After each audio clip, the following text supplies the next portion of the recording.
You remember the sound of a rotary phone, and you also remember the first time you held a smartphone in your hand. You are a witness to two different worlds, and maybe that's why sometimes you feel like you don't fully belong in either one. If you were born between 1976 and 1985, you stand in a strange in-between space. You are not entirely from the old world, and you are not entirely from the new one either. You had an analog childhood and a digital adulthood, and that's exactly what makes you psychologically interesting. Your childhood was a time when boredom wasn't an enemy. You could sit for hours without a screen. You memorized phone numbers. If you wanted to talk to a friend, you dialed their home phone. If you missed your favorite TV show, you simply missed it. No recording, no replay, no screenshots.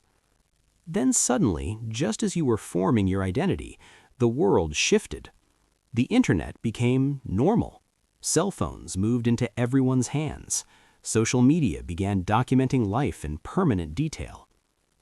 Research in developmental neuroscience shows that the prefrontal cortex, the part of the brain responsible for decision-making, adaptation, and long-term planning, continues maturing until around age 25. That means when the technological revolution accelerated, your brain was still in a high plasticity phase. You were young enough to adapt and old enough to remember what came before. That combination is rare.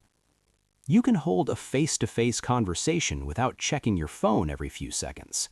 You don't feel intimidated by learning new apps. You remember what it felt like to be unreachable for hours.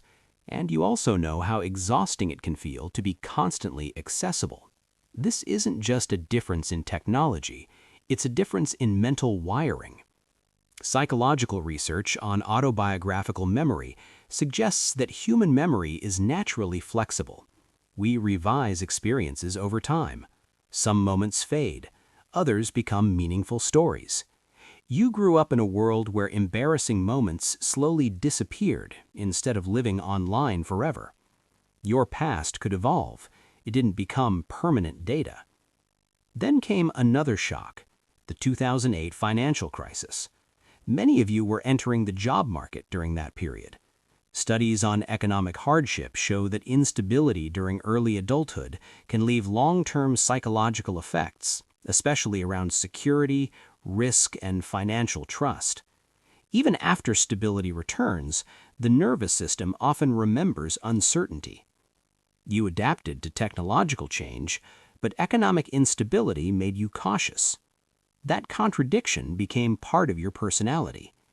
You developed independence because your childhood required it. You learned to handle boredom. You solved problems on your own. Being outside for hours without supervision was normal. But in your early adulthood, you also witnessed the promise of global connection. You saw how quickly information could spread.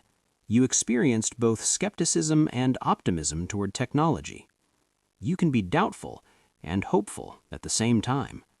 You know what was lost: silence, patience, undocumented living. And you know what was gained: access, voice, possibility.